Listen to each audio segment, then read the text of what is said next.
Halo teman-teman, apa kabar Anda hari ini? Sehat selalu ya? Perkenalkan saya Om Q, host di Vox Veritatis. Kali ini, kita akan membahas topik yang menurut saya luar biasa penting, yaitu bagaimana Gereja Katolik membentuk dan memimpin peradaban dunia. Mungkin banyak orang hanya melihat Gereja Katolik dari sisi rohani, liturgi, atau dogma, tetapi jarang yang menyadari bahwa Gereja Katolik adalah salah satu kekuatan besar yang membentuk wajah peradaban manusia sejak 2000 tahun terakhir. Dari pendidikan, ilmu pengetahuan, seni, musik, hukum, sampai pelayanan sosial, semuanya punya jejak Katolik yang dalam. Nah, di video ini, kita akan ngobrol dengan gaya santai, storytelling ala kafe, sambil menelusuri bagaimana Gereja Katolik bukan hanya menjaga iman, tetapi juga menjadi motor peradaban dunia. Jadi, siap-siap ya, karena kita akan masuk ke dalam perjalanan sejarah panjang yang penuh makna. Yuk, kita mulai.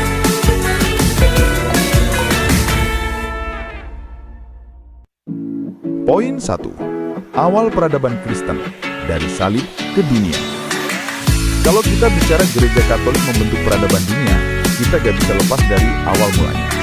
Bayangin, abad pertama Masehi, sebuah kelompok kecil pengikut Yesus, hanya sekitar 120 orang di ruang atas, Kisah Para Rasul 1 ayat 15, dengan berani mewartakan Injil di tengah kekaisaran Romawi yang superpower. Yesus sendiri sudah bilang, kamu adalah garam dunia, kamu adalah terang dunia. Nah, dari sabda inilah, gereja mulai menggarami peradaban. Di tengah budaya Romawi yang penuh hiburan sadis seperti gladiator, kekerasan, dan perbudakan, gereja membawa pesan kasih, menghormati martabat manusia, melindungi janda, yatim, dan orang miskin. Bapak gereja seperti Santo Ignatius dari Antioquia atau wafat sekitar 107 Masehi, menulis dalam surat-suratnya tentang persatuan iman dan kasih sebagai kekuatan yang melawan budaya kekerasan. Dari titik inilah, benih perubahan dunia mulai ditanam.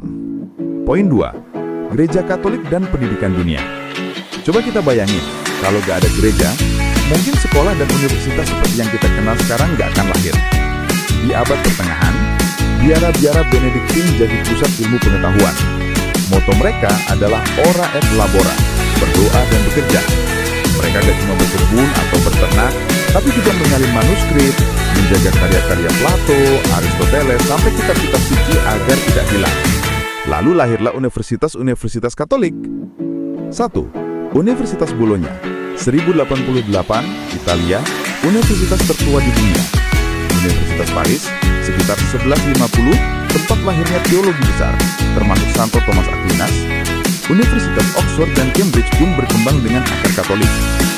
Santo Yohanes Paulus II pernah bilang dalam Ex Corde Ecclesia 1990 bahwa Universitas Katolik adalah tanda nyata bagaimana gereja melayani kebenaran. Faktanya, sampai sekarang, lebih dari 1.300 universitas Katolik ada di seluruh dunia.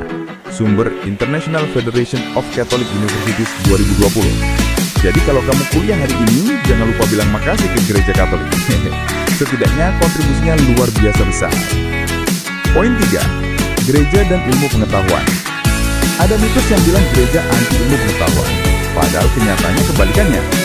Banyak ilmuwan besar justru imam Katolik. 1. Gregor Mendel, 1822-1884, seorang biarawan Agustinus adalah bapak genetika modern. 2. Georges Lemaitre, 1984-1966, seorang imam Katolik adalah pencetus teori Big Bang, yang kemudian dikonfirmasi oleh ilmu fisika modern. 3. Thomas Aquinas, abad ke-13, dalam Summa Theologica, gabungan filsafat Aristoteles dengan teologi, bikin fondasi ilmu modern. Pengaruhnya sampai sekarang loh. 4. Observatorium Vatikan, didirikan 1582 oleh Paus Gregorius XIII, masih aktif sampai hari ini dengan teleskop canggih di Arizona AS. Jadi, kalau ada yang bilang gereja itu musuh sains, kita bisa jawab, jangan salah, banyak teori sains lahir dari otak para imam Katolik. Poin 4. Seni, musik, dan arsitektur Katolik. Pernah masuk ke katedral gotik besar? Rasanya kayak masuk ke dunia lain. Itulah buah seni Katolik yang menginspirasi umat berabad-abad. Arsitektur gereja dari Basilika Santo Petrus di Roma sampai Katedral Notre Dame di Paris menjadi simbol peradaban. Seni lukis Michelangelo di Kapel Sistina 1508 sampai 1512 masih bikin orang melongo sampai hari ini. Musik juga luar biasa. Gregorian chant yang sederhana tapi penuh kedalaman spiritual jadi akar musik barat. Kompositor besar seperti Mozart, Bach, Haydn, semuanya terinspirasi iman Katolik. Seni Katolik ini bukan cuma indah, tapi juga jadi Alkitab bagi orang miskin, mengajarkan iman lewat gambar, ukiran, dan musik ketika orang belum bisa membaca. Poin 5. Hukum politik dan hak asasi manusia. Banyak orang nggak sadar kalau konsep hak asasi manusia itu punya akar Katolik. Di abad ke-15, Imam Dominikan Spanyol Francisco de Vitoria dan Bartolomé de las Casas membela hak penduduk asli Amerika ketika banyak penjajah memperlakukan mereka tidak manusiawi. Dokumen gereja seperti Rerum Novarum 1991 karya Paus Leo XIII juga menjadi dasar ajaran sosial modern, hak pekerja, keadilan sosial, upah layak. Bahkan sistem hukum kanon gereja menginspirasi hukum sipil di Eropa. Jadi ketika kita bicara tentang demokrasi, hak hidup, atau keadilan sosial, jejak Katolik sangat terasa. Poin 6. Pelayanan sosial, rumah sakit, dan kemanusiaan. Pernah sakit lalu dirawat di rumah sakit Katolik? Nah, kamu merasakan warisan besar gereja. Rumah sakit modern pertama justru dibangun oleh gereja. Santo Basil abad ke-4 di Kaisarea mendirikan kompleks pelayanan kesehatan gratis. Hari ini, menurut data Catholic Health Association 2018, ada lebih dari 5.500 rumah sakit Katolik dan 16.000 klinik di seluruh dunia termasuk di negara-negara miskin. Belum lagi sekolah, panti asuhan, dan lembaga karitas seperti Karitas Internasional yang membantu jutaan orang tanpa melihat agama. Poin 7. Gereja sebagai penjaga jiwa peradaban. Di atas semua itu, gereja Katolik tetap menjaga hantu dari peradaban, yaitu jiwa manusia. Yesus berkata, apa gunanya seorang memperoleh seluruh dunia, tetapi kehilangan nyawanya? Markus 8 ayat 36.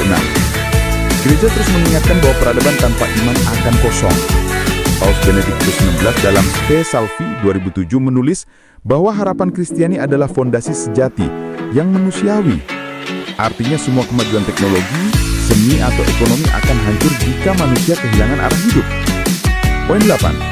Tantangan dan kesalahpahaman. Tentu saja dalam sejarah panjangnya, gereja Katolik juga pernah mengalami masa gelap, misalnya penyalahgunaan kuasa, konflik internal, atau skandal.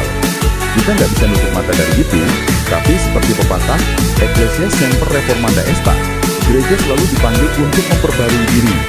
Kita bisa lihat Konsili Vatikan II 1962-1965 sebagai salah satu bukti di mana gereja membuka diri, memperbarui liturgi, dan berdialog dengan dunia modern. Poin 9. Mengapa ini penting untuk kita hari ini? Pertanyaannya, kenapa kita harus tahu semua ini? Jawabannya sederhana. Biar kita gak minder sebagai orang Katolik, dan biar kita bisa melawan mitos bahwa gereja Katolik itu kuno atau penghambat kemajuan. Faktanya, gereja Katolik membentuk dan memimpin peradaban dunia, dan masih terus melakukannya. Kalau hari ini kamu bisa sekolah, kuliah, mendengar musik klasik, menikmati asli indah, punya rumah sakit yang siap menolong, di balik itu ada jejak Katolik. Nah, teman-teman, dari semua cerita ini kita bisa lihat bahwa gereja Katolik bukan hanya tempat ibadah, tapi juga salah satu motor terbesar peradaban manusia. Dari pendidikan, sains, seni, hukum, sampai pelayanan sosial, gereja Katolik telah mewarnai dunia dengan iman dan kasih Kristus. Kalau kamu merasa bangga, bersyukur, atau bahkan baru tahu hal